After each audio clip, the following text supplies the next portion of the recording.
Frères et sœurs, bonjour tous.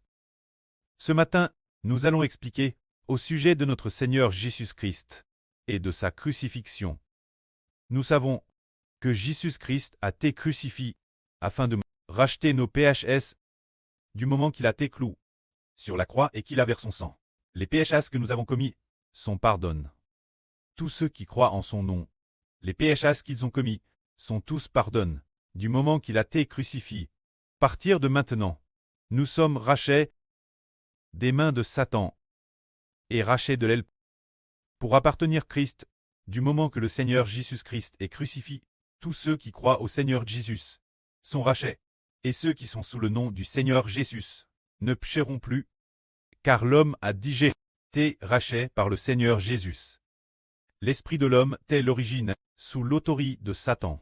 Mais le Seigneur a versé son sang pour racheter l'homme, et après l'avoir fait sien, l'esprit de l'homme appartient alors au nom du Seigneur Christ. Et l'homme ne pêche plus. Voyons donc comment l'homme d'entre les pécheurs devient sans péché. Des mains de Satan. L'homme était d'abord sous la domination de Satan. Mais après ce que le Seigneur nous a rachetés, l'homme passe sous l'autorité du Seigneur Jésus-Christ. Et Satan donne le péché l'homme, mais le Seigneur Jésus lui donne la vie, ainsi que le Saint-Esprit et la Sainte l'homme. Regardons maintenant comment le Seigneur Jésus nous a rachetés et nous a fait passer de pécheurs des hommes justes en offrant sa vie. Mais il faut se demander pourquoi. Il y a d'avoir beaucoup de crucifix. Les criminels d'autrefois, les criminels de cette époque en sont des meurtriers et autres, on peut être tous des crucifix. Mais pourquoi est-ce seulement quand le Seigneur Jésus-Christ a été crucifié que les péchés de l'homme sont pardonnés? Pourquoi est-ce seulement quand le Seigneur Christ a été crucifié que ceux qui croient en lui ne péchent plus? Il y a une raison, parce que Jésus est le Rédempteur. C'est lui qui a créé l'humanité. Sa crucifixion, c'est offrir son sang à Dieu. Alors l'homme appartient vraiment son nom. Et après être ressuscité d'entre les morts, il détient le pouvoir sur le jour des morts et sur la mort. Tous ceux qui appartiennent son nom, Satan n'a plus le pouvoir de dominer. Ceux qui appartiennent au nom de Jésus. Mais si une personne n'est pas le Fils de Dieu, et n'est pas le Rédempteur, madame, si elle est crucifiée, elle ne peut pas non plus racheter l'homme des mains de Satan pour le rendre Dieu. Seul le Rédempteur, le Fils de Dieu, le peut. Il a versé son sang. Alors l'homme peut être racheté des mains de Satan pour être rendu Dieu, et aussi au Rédempteur. Lisons maintenant au sujet du Seigneur Jésus, le récit de sa crucifixion. Mais lisons d'abord au sujet de ce qu'il a subi devant Ponce Pilate comme souffrance. Notre Seigneur Jésus, dans la première nuit, il était au jardin de Gethsemane. Il fut capturé et conduit dans la maison du grand prêtre Caiaphas. Ainsi, cette nuit, il fut jugé dans la maison de Caiaphas. Interrogue, puis après le lever du jour, il décide de conduire notre Seigneur Jésus devant Ponce Pilate. Les principaux prêtres et le grand prêtre voulaient que Ponce Pilate fasse mettre mort le Seigneur Jésus, car comme grand prêtre et principaux prêtres, il n'avait pas l'autorité de mettre quelqu'un mort. Alors ils le remirent Ponce Pilate. Ainsi le matin, ils emmenèrent le Seigneur Jésus chez Ponce Pilate. Pilate dit, « De quoi accusez-vous cet homme » Ils répondirent, « Si cet homme n'avait pas fait le mal, nous ne te l'aurions pas livré pour que tu le juges. » Pilate leur dit, « Emmenez-le-vous et jugez-le selon votre loi. » Mais les Juifs dirent, « Nous n'avons pas le pouvoir de mettre quelqu'un mort. » Autrement dit, les Juifs avaient décidé de faire mettre mort le Seigneur Jésus-Christ. Ce moment-là s'accomplit justement, ce que le Seigneur Jésus avait déjà déclaré. Il avait prédit de quelle manière il mourrait. C'est alors que Judas l'Iscariote qui l'avait trahi, voyant que le Seigneur Jésus allait être condamné et qu'il serait certainement mis mort.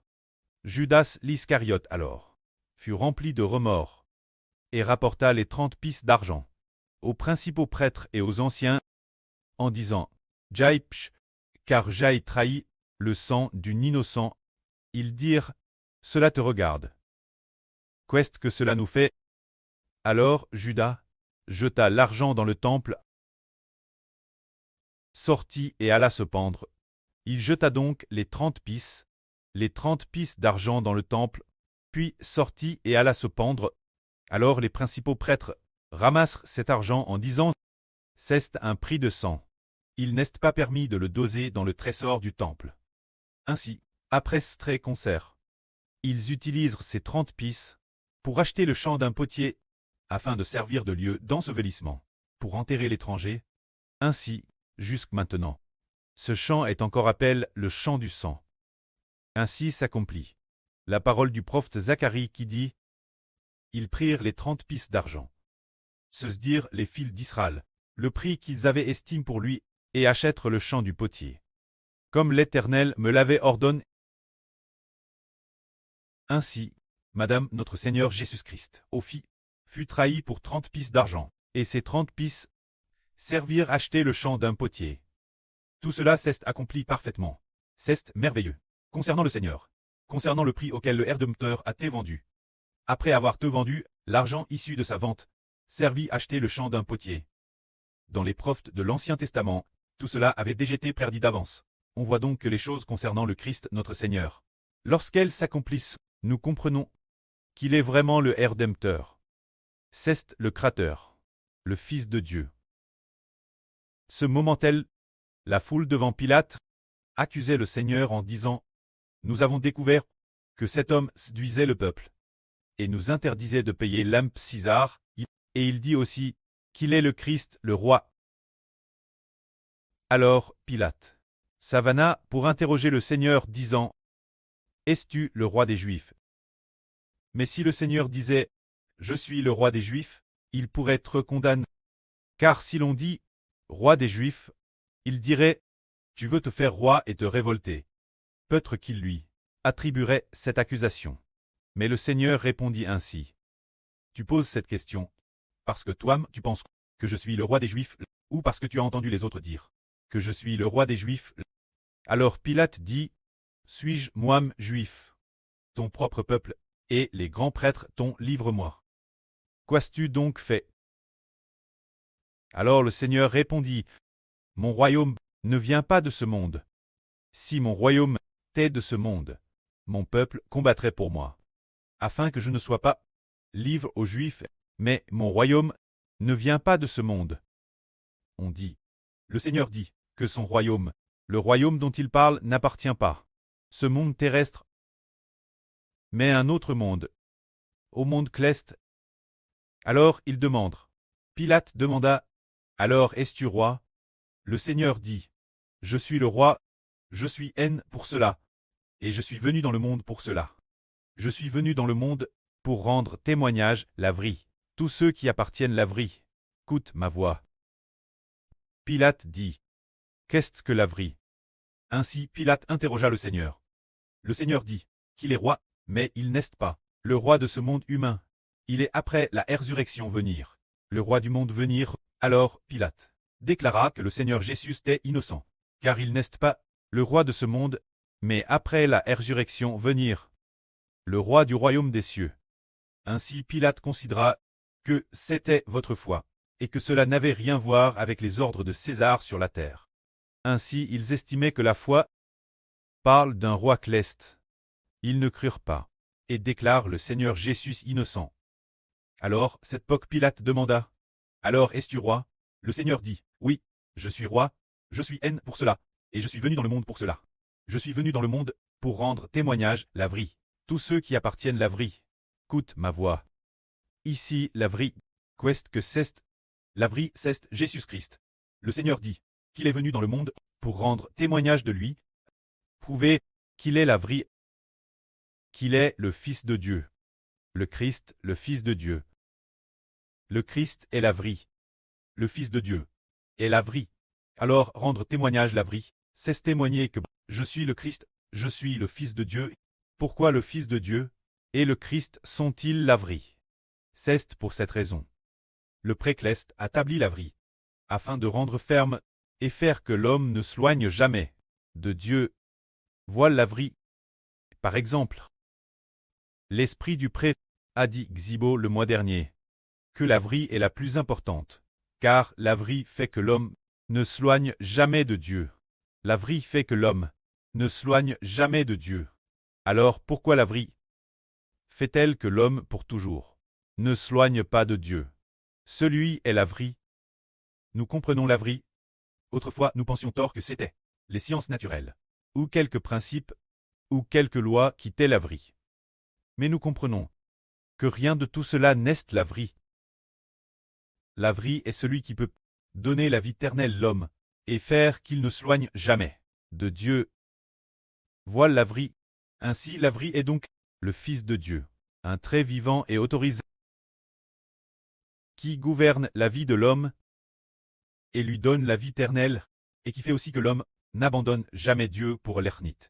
Cette personne est la vraie. Cette personne, c'est Jésus-Christ venu dans le monde en chair. Il est la vraie. Alors ce qu'on appelle la vraie doit fortement d'abord remplir deux conditions. La première condition, c'est qu'il doit être le Fils de Dieu. Il doit être le Fils unique de Dieu, descendu du ciel pour devenir homme, ou bien être un fils que le Précleste et le Seigneur on forme parmi les hommes. Bien Esser dit ainsi. Le fils du Précleste, le Seigneur Christ, et le frère Xibo sont la vraie. La deuxième condition, c'est que il doit certainement être loin de Dieu. Le Seigneur Christ est loin de Dieu. Loin est aussi appelé loin, c'est le sens de Christ. Loin, qu'est-ce que cela signifie? Hier, le frère Xibo l'a traduit par loin est le prince héritier de Dieu. Alors aujourd'hui, Xibo a encore dit que loin est aussi le prince héritier du Christ. Autrement dit, l'Esprit de Dieu et l'Esprit du Seigneur Christ entrent en lui pour que ce Fils accomplisse la volonté de Dieu et fasse que l'homme ne s'éloigne jamais de Dieu, ni du Seigneur Christ pour toujours. Celui est la vraie. Donc, si c'est la vraie, alors il doit être le Fils de Dieu. Il doit être loin de Dieu. Plus tard, on a découvert que le Seigneur Christ est la vraie, qu'il est loin de Dieu. L'Esprit de l'Éternel Dieu est dans le Seigneur. C'est pourquoi le Seigneur doit affermir de afin que tous ne s'éloignent jamais de Dieu. Tous les hommes sont tous comme des brebis gares, s'éloignant du Précleste Jova, mais le Précleste Jova a mis les péchés de tous sur ce Fils là et veut établir ce Fils comme le Rédempteur de toute l'humanité, pour que ce Fils fortifie tout le monde, afin que tous jamais ne s'éloignent de Dieu et viennent pour toujours la source de l'eau de la vie, pour que les hommes pour toujours reçoivent la guerre de Dieu. C'est pourquoi celui-ci est la vraie. Ainsi, dire que le frère Hberest la vraie revient au madame le frère Hberest, le propre Fils de Dieu et du Seigneur, épouse de l'Esprit de Dieu et du Seigneur. Alors puisqu'il est le Fils de Dieu et du Seigneur, et qu'il a l'Esprit de Dieu et du Seigneur, l'Esprit de Dieu et du Seigneur, et en frère Héber, permettant frère Héber de savoir fortifier tout le monde, afin de ne pas s'éloigner de Dieu. C'est pourquoi le frère Héber est aussi comme le Seigneur, tant la vraie, se dire le fondement, pour que les hommes, tous ceux qui croient en ce fondement, ne soient plus branlels, ne délaissent plus Dieu. Ainsi quiconque croit en lui, ne délaissera plus jamais Dieu. Quiconque croit en lui, ne délaissera plus non plus le Seigneur. Alors celui-ci est la vraie. C'est pourquoi le Seigneur a dit, Pilate a demandé ce qu'est la vraie. La vraie c'est celui qui possède le Saint-Esprit de Dieu, le Fils unique, Jésus-Christ et le frère Héber. Que la gloire soit auprès et au Seigneur.